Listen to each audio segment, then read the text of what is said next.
Hello and welcome to the HistoryNetwork.org podcast. Thank you to all our patrons who make this podcast possible. And if you'd like to become a patron, just go to patreon.com/The History Network. The HistoryNetwork.org podcast, Season 30, Episode 8, The Rise of Naval Aviation and the Aircraft Carrier, by Mike Harran. For centuries, naval warfare consisted of vessels in relatively close proximity to one another fighting it out. This combat might take the form of ships in the ancient world ramming, or with the development of gunpowder, vessels would launch broadsides at short range into the opposition. There would be many technological advances in naval warfare. The pace of change picked up rapidly from the middle of the 19th century. Iron hulls and steam power were introduced, and the launch of HMS Dreadnought in 1906 made all other warships obsolete. But perhaps the greatest change in combat at sea was the development of air power. It was a somewhat innocuous start for the development of air power from a naval vessel. On July 12, 1849, the paddle steamer SMS Volcano of the Austro-Hungarian Navy was used as a launch platform for manned hot air balloons. Attempting to drop bombs on Venice, this was the first aggressive use of balloons in warfare. One bomb hit the city, the other balloons missed, blown off course when the wind changed. Though not directly used in an offensive manner, balloon tenders became widespread in the latter part of the 19th century. During the American Civil War, the Union Army Balloon Corps launched hydrogen-filled balloons tethered to the converted coal tender, the General Washington Parke Custis. These flights were used to reconnoitre Confederate positions. From this simple starting point, the role of reconnaissance would emerge as one of the central functions of air power in the 20th century. It was Professor Thaddeus S. C. Lowe, Chief Aeronaut of the Union Army Balloon Corps, who came up with the next important development when he flew with telegraph equipment. The balloon was still tethered to the tender and now trailed by a telegraph wire. This simple advancement allowed direct communication with the tender below. This opened up the possibilities for real-time directing of artillery. The potential was not overlooked by other countries who began their own balloon tender building program. The balloons fell out of fashion after the First World War, supplanted by the aeroplane. The tenders were either decommissioned or converted to platforms for seaplanes. In France, aviation pioneer Clement Ader, who had been working on flying machines for almost 2 decades, when the Wright brothers achieved the world's first powered flight in 1903. In 1909, inspired by the capabilities of aviation, Ader wrote his book L'Aviation Militaire. In it, he envisaged aerial warfare and the coming of the aircraft carrier. In his book, he says, "An airplane-carrying vessel is indispensable. These vessels will be constructed on a plan very different from what is currently used.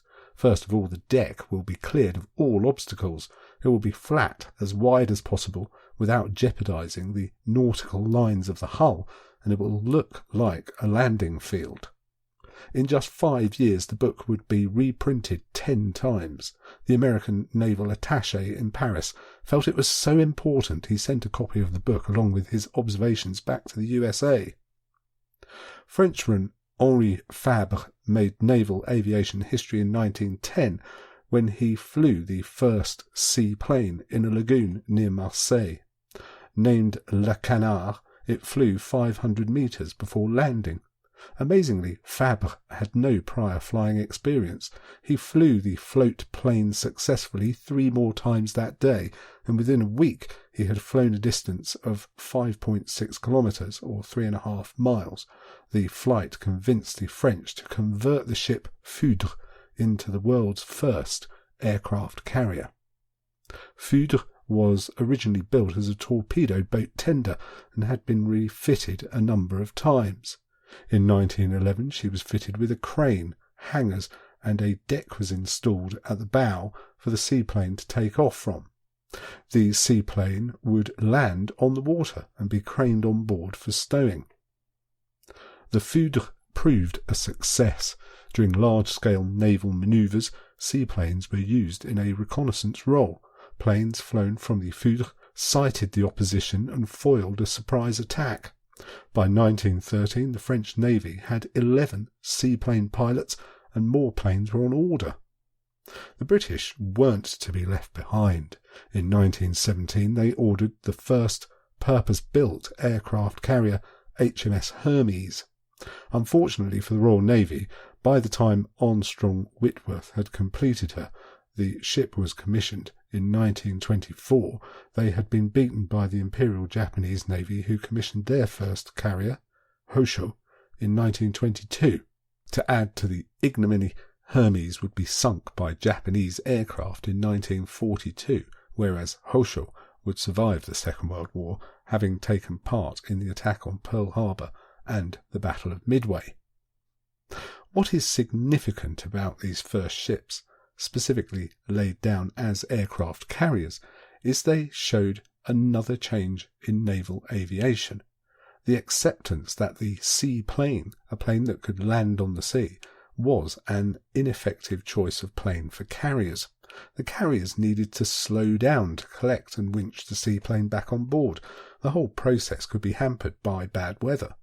The Hermes and the Hosho both demonstrate the shift in naval thinking that planes must take off and land on the carrier to be really effective.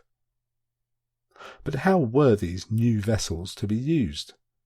The French had seen the possibilities of naval aviation for reconnaissance, something the Germans also saw, albeit by the use of Zeppelins, which would be deployed and used to enable the German fleet to avoid battle with the Royal Navy. The First World War provided a fertile ground to test ideas, usually spurred on by a specific tactical problem. In 1915, when the Dardanelles were denied to Allied ships, torpedoes were dropped to attack anchored enemy vessels. Lieutenant Commander Henry Mustin, commander of the U.S. Flight School at Pensacola, gave a lecture in 1917 advocating planes to control long-range gunnery when the target was out of sight. This effectively envisaged the aircraft carrier as both a land strike and sea strike force. The first decades of the 20th century were dominated by the thinking of Alfred Thayer Mahan, a US naval officer who had graduated from the United States Naval Academy in 1859. His strength was not in commanding ships, but in academia, becoming a lecturer at the Naval War College in 1885. His book, The Influence of Sea Power Upon History 1660 to 1783, published in 1890, proved highly influential in the upper echelons of navies around the world. He argued the predominance of the navy, pointing to a small country like Britain, who had risen to global dominance by focusing on a large and powerful fleet. Such thinking led to the pre-First World War I arms race, which brought Britain and Germany into conflict as the Kaiser approved the expansion of the Imperial German Navy. Unfortunately, his theories were a product of their time. They did not take into account the potential of air power, where a relatively inexpensive plane could launch a bomb or torpedo and destroy enemy shipping without the targets even knowing where the planes were flown from.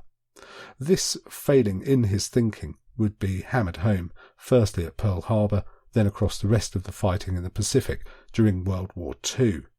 But the prevalence of the battleship did not prevent carriers being built, notably the USS Lexington and USS Saratoga, which would both become familiar names in World War II.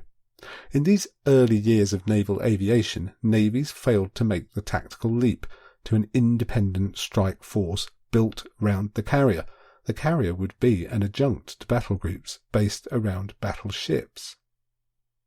To some extent, the lack of tactical developments during the interwar years can be explained by the military spending cuts and international treaties limiting the size of navies and stymieing development. The British had 4 carriers in the early 1930s. Stuck with budget restrictions, the Royal Navy could not afford to replace them with more modern ships. Another consideration was that while aviation was being driven forward by commercial organisations, and these developments were fed back into the military, private companies had little use of aircraft carriers, so with no money for research and development available in Britain and the US, technological development was slow. But one country saw clearly the future potential of carrier-based aircraft, and that was Japan. The Imperial Japanese Navy first deployed seaplanes to scout and bomb the German naval base at Tsingtao in 1914. They then created their first naval air group in 1916, and in 1921, with British help, the Japanese Navy modernised its air force and training programs. By the end of that year, Imperial Navy seaplanes were spotting gunfire and shielding their battleships from enemy aircraft. By 1926, the Japanese had doubled the number of planes on carriers at sea than either the US or Britain. The crucial difference between Japan and her rivals came in 1928, when a Bureau of Aviation was established specifically for the Navy. This put all naval aviation under one central administration. Problems could now be resolved without interdepartmental fighting, as was happening in the US and Britain when it came to which brand of the military controlled aviation. The new Bureau also increased the interest in aviation across the whole of the Imperial Japanese Navy. This independence allowed the Navy to run its own program, led by Isoroku Yamamoto, to push technological development. When international naval treaty talks broke down in 1936, Yamamoto was ordered to double the aircraft procurement program. It was due to these programs that allowed the Japanese to enter the Second World War with the best carrier-based fighter to that date, the Mitsubishi Zero. The Second World War saw the coming of age for naval aviation, for the British keeping the lifeline of the Atlantic open to transport supplies from the US and Canada was crucial. At a basic level, merchant vessels were converted into carriers by fitting a flight deck capable of holding 4 planes. These carriers would operate in the Atlantic as escorts on the convoys. Merchant aircraft carriers were equipped with a fairy swordfish, which were armed with rockets or depth charges. The swordfish was a biplane. In many theatres it would be considered out of date, but in the Atlantic, with no aerial opposition, it proved a good use of what was available to hunt for U-boats. The British built 19 of these converted vessels. At the end of the war they were released from military service, returning to commercial use. At the other end of the spectrum was the fleet carrier. Japanese and American fleet carriers were capable of carrying 50 to 90 combat aircraft. They were fast enough to keep up with the rest of the fleet. In fact, the faster a carrier could go resulted in the necessary distance a plane needed to take off from being reduced. So faster carriers could operate heavier aircraft with greater range and superior combat capability. Rather than acting as a scout, the fleet carrier would operate in unison with the fleet to ward off air attacks and also strike opposing forces from the air. Cruisers and destroyers would protect fleet carriers. During the entire war, battleship guns sank only a single fleet carrier and a single battleship. In comparison, carrier-launched aircraft damaged, sank or took part in sinking 19 battleships, including 8 at Pearl Harbor. The eclipse of the battleship as the key element of naval warfare is made clear when we look at the types of ships the US, Britain and Japan commissioned to be built once they were at war. Only 23 battleships were ordered. This was compared to 55 fleet and light carriers, and on top of that, 145 escort carriers would be launched. The development of aviation meant that Mahan's theories of the predominance of the battleship, which he wrote about at the end of the 19th century and had been so influential up to the Second World War, were now well and truly eclipsed by the aircraft carrier. Well, thanks, Mike, for writing that script for us. If you'd like to write a script for us, then just drop us a line, info@thehistorynetwork.org, as usual. Thanks again for listening, and thanks to all our patrons who make this podcast possible. You've been listening to the historynetwork.org podcast, written by Mike Harran, read by Nick Barker.